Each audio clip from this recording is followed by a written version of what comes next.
ఏదైతే పాకిస్తాన్ టెర్రరిస్టులు ఈ యొక్క భారతదేశం కాశ్మీర్లో ఉన్నటువంటి ఈ యొక్క టూరిస్టులను, అమాయకులైన టూరిస్టులని చంపేయడం అనేది చాలా దురదృష్టకరం.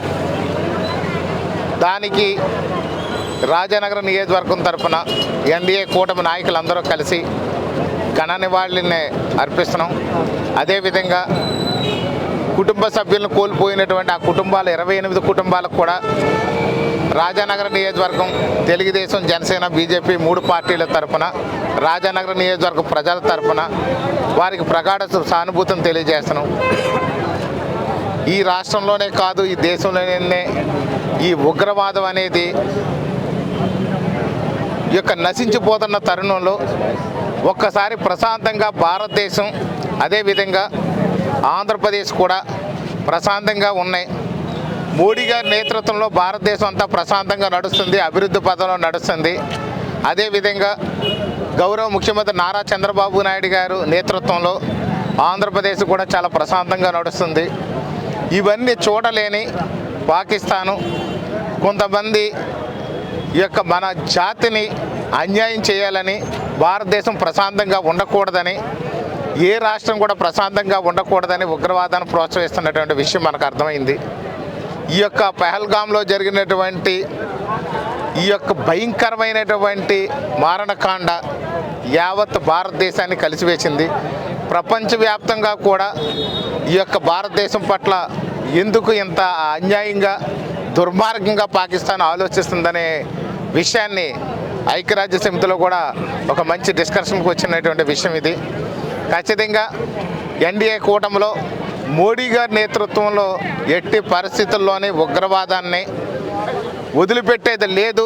ఖచ్చితంగా మాత్రం ఈ ఉగ్రవాదాన్ని పూర్తి స్థాయిలో కూకటి వేళ్లతో పీకేస్తారు అని చెప్పి మన అఖిలపక్ష మీటింగ్లో కూడా ఫైనలైజ్ చేయడం, దానికి నిదర్శనంగా ఏదైతే పాకిస్తాన్కి మన దేశం నుంచి సింధు నది ద్వారా నీటి సదుపాయం వాళ్ళకు ఉందో, తాగునీరు కానివ్వండి, సాగునీరు కానివ్వండి, వాటిల్లో కూడా తక్షణం వాటిని నిలిపివేయడం, ఒక వాళ్ళ మీద వాళ్ళు చేసినటువంటి దుర్మార్గత్వానికి ప్రతీకార చర్య అని చెప్పి సందర్భం తెలియజేస్తున్నాను.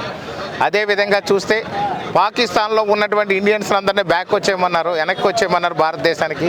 అలాగే భారతదేశంలో ఉన్నటువంటి పాకిస్తానీలందరినీ కూడా వెనక్కి వెళ్ళిపోండి, 48 గంటల సమయం ఇస్తున్నామని చెప్పేసి పంపించడం కూడా ఆ పాకిస్తాన్ మీద కఠిన చర్య తీసుకోవడం అని చెప్పి ఈ సందర్భంగా అర్థమవుతుంది. అదేవిధంగా చూస్తే ఏదైతే ఎంబసీ హై కమిషన్ కూడా భారతదేశం నుంచి ఇమీడియట్గా వెళ్ళిపోండి పాకిస్తాన్ అని చెప్పి పంపించేయడం కూడా అది భారతదేశం పట్ల ఉన్నటువంటి గట్టి నమ్మకం, ప్రేమ అని చెప్పి సందర్భం తెలియజేస్తున్నాం.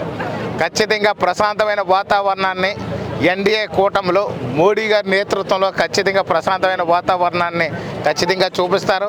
ఉగ్రవాదాన్ని కూకటి వేళ్ళతో పీకి అవతల పాడేసి పాకిస్తాన్కి మరొకసారి రాబోయే 30-40 సంవత్సరాల పాటు ఉగ్రవాదాన్ని ప్రోత్సహించాలంటే కూడా వణుకు పుట్టే విధంగా చర్యలు ఉండబోతున్నాయని కూడా ఈ సందర్భం తెలియజేస్తున్నాం. ఈ యొక్క రాష్ట్రంలో ఈ యొక్క చనిపోయినటువంటి కుటుంబాలని ఇటు గౌరవ ముఖ్యమంత్రి వర్యులు శ్రీ నారా చంద్రబాబు నాయుడు గారు, ఉప ముఖ్యమంత్రి వర్యులు శ్రీ కొణిదెల పవన్ కళ్యాణ్ గారు, స్థానికంగా ఉన్నటువంటి మంత్రివర్యులు, ఎమ్మెల్యేలు కూడా ఆ కుటుంబాలని సందర్శించి ఈ యొక్క వారికి ప్రగాఢ సానుభూతిని కూడా తెలియజేస్తున్నారు. అదేవిధంగా రాజానగరం నియోజకవర్గంలో కూడా గత 3 రోజులుగా మొన్న రాజానగరాన్ని ఈ యొక్క ఘన నివాళులు అర్పించడం జరిగింది ఆ కుటుంబాలకి. అదేవిధంగా నిన్న కోరుకొండలో ఈరోజు అంటే మధ్యాహ్నంతో క్లోజ్ చేయమన్నారు కాబట్టి ఎండ అయినప్పటికీ కూడా చాలామంది తెలుగుదేశం, జనసేన, బీజేపీ నాయకులందరూ కూడా పెద్ద ఎత్తున మహిళలతో సహా ఇక్కడ హాజరయ్యారు. సీతానగరంలో అందరూ ఒక మధ్యాహ్నం అయినా మంచి ఎండలో కూడా ఈ యొక్క నిరసన కార్యక్రమం చేస్తున్నామంటే దేశం పట్ల ఉన్నటువంటి మాకు అందరికీ ఉన్నటువంటి బాధ్యత, భారతదేశం మీద ఉన్నటువంటి దేశభక్తి, అదేవిధంగా చనిపోయిన కుటుంబాలు ఎంత బాధపడుతున్నాయి అనే దానికి నిదర్శనంగానే ఇంత మధ్యాహ్నం టైంలో కూడా మేము నివాళులు అర్పిస్తున్నాం.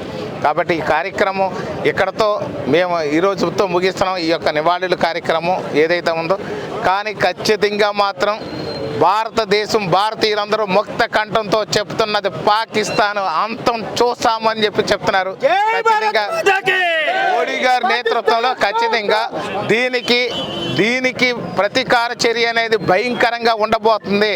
భవిష్యత్తులో పాకిస్తాన్ అనే దాన్ని ఇండియా గురించి ఆలోచించడానికి కూడా అవకాశం లేకుండా ఉంటుంది. ఎందుకంటే ఇప్పుడు ఏదైతే ఇక్కడ టూరిజం అనేది సమ్మర్లో బాగా కాశ్మీర్లో బాగా జరుగుద్ది. ప్రశాంతమైన వాతావరణంలో ఉన్నటువంటి కాశ్మీర్ని డిస్టర్బ్ చేశారు.